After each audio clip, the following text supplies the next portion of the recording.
Cannibal Tour. Cannibal Tour, c'est un programme vacances, hein. C'est une destination de rêve. Cannibal Tour, c'est une île. Je me suis amusée, je me suis inventé une île, mon île. Une île, un archipel, une civilisation. C'est un petit peu mégalo au départ, Cannibal Tour. C'est une satire.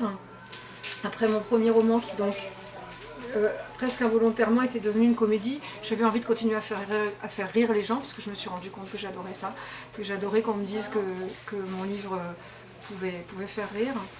Et alors je suis partie sur une satire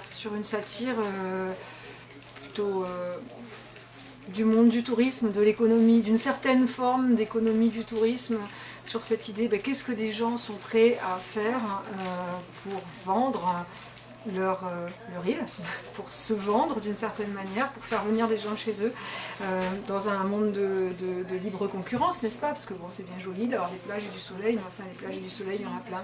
Et j'ai imaginé ces gens, les Graoré, qui ont eu un passé, il y a eu du cannibalisme dans leur passé, c'est une population, donc une île tropicale, on ne sait pas trop où. J'ai fait en sorte qu'on ne puisse pas trop la situer, parce que c'est une fable justement.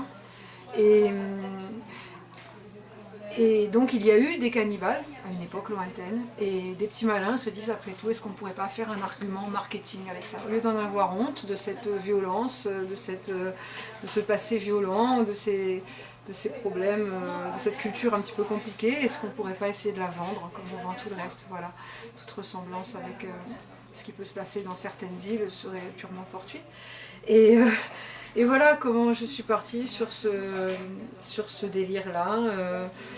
Il y a un critique qui m'a fait très plaisir en l'appelant farce anthropolicière, parce qu'au passage, j'ai imaginé que ces gens, que ce peuple allait être étudié par des anthropologues, allait avoir un accès un petit peu compliqué à son identité, à sa culture. Qu'est-ce que c'est qu'une culture? Qu'est-ce que c'est qu'un folklore?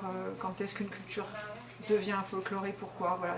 Ce sont des vraies questions, mais que j'ai eu envie de traiter par le biais de la farce et par le biais du polar aussi. Donc évidemment une enquête, et ces gens ayant peut-être joué avec le feu, la question est de savoir s'ils vont se brûler.